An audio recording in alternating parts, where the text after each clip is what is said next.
देखिए एफसीआरए का क्या है, तो एफसीआरए 1976 में इनेक्ट हुआ था इमरजेंसी के टाइम पे, जिसका मेन पर्पस यही था कि बाहरी इन्फ्लुएंस ना हो देश में अपनी डोमेस्टिक पॉलिटिक्स पे या फिर मीडिया पे या फिर इलेक्शंस पे। और फिर एफसीआरए को 2010 में दोबारा से अमेंडमेंट किया गया, जिसमें एफसीआरए रजिस्ट्रेशन सर्टिफिकेट पे 5 ईयर की वैलिडिटी लगा दी गई और रूल्स को थोड़ा सा और कड़ा कर दिया गया। ठीक है। और जो एफसीआरए अमेंडमेंट 2020 हुआ था, तो उसमें क्या हुआ कि जो सब गिफ्टिंग है और ट्रांसफर ऑफ फॉरेन फंड है, वो अदर एंटिटीज को गिफ्ट करने से रोक लगा दी गई। जैसे कि क्या होता है, जैसे मान लो विदेश से पैसा आया, तो एक किसी बड़े एनजीओ को आया, तो अब वो बड़ा एनजीओ जिस पर्पस के लिए आया वो उसी पर्पस में और स्वयं ही खर्च कर सकता है। ये नहीं कि जैसे पैसा आया एनजीओ ए को और वो डाइवर्ट कर दे BCDEFGH को, तो वो ऐसा नहीं कर सकता है। वो खुद के लिए ही यूज कर सकता है, तो वो नहीं। तो ये वाला रूल उन्होंने 2020 में इंट्रोड्यूस किया था। और एक और रिस्ट्रिक्शन लगाई थी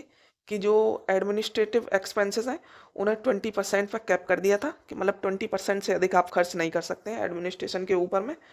और जितने भी एफसीआरए सर्टिफिकेट के अंदर रजिस्टर्ड एनजीओज हैं या फिर जितने भी एंटिटीज हैं, उनको न्यू दिल्ली में एसबीआई ब्रांच में ही अकाउंट ओपन करवाना होगा। और पब्लिक सर्वेंट को प्रोहिबिट किया था फ्रॉम रिसीविंग फॉरेन फंड्स। और ये जो एफसीआरए 2026 है, इसमें सरकार ने थोड़े नियम और टाइट कर दिए हैं, जिससे कि सरकार इसको अच्छे से रेगुलेट कर सके फॉरेन से आने वाले फंड को। ठीक है। तो ये जो अमेंडमेंट है एफसीआरए अमेंडमेंट बिल 2026, ये मार्च 2026 में लोकसभा में आया था और इसे 12 अगस्त को जेपीसी को रेफर कर दिया गया है, जो 31 मेंबर्स की कमेटी है, जिनमें 21 मेंबर लोकसभा से आए और 10 मेंबर राज्यसभा से होंगे। ठीक है।